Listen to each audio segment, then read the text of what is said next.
trying this beef salpicao of 7-Eleven.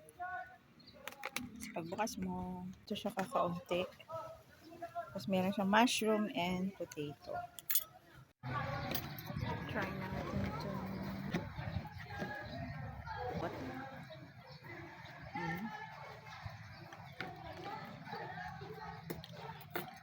And yung rice. Well done.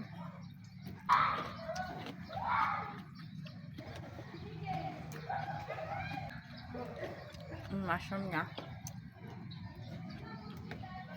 Para siya may butter.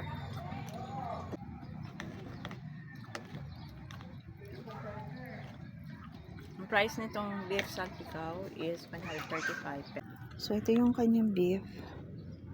Konti lang siya. And ito yung kanyang mushroom. Ito naman ang kanyang kanin. Yung cucumber hindi kasama. Dala ko yan. Malambot yung beef niya. Hindi yung mushroom niya. Sa beef, mabibiting ka talaga kasi konti lang siya.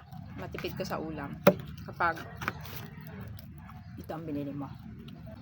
This is worth 100. Tingin ko okay naman. Worth it. Itong cucumber hindi kasama kasi bago to.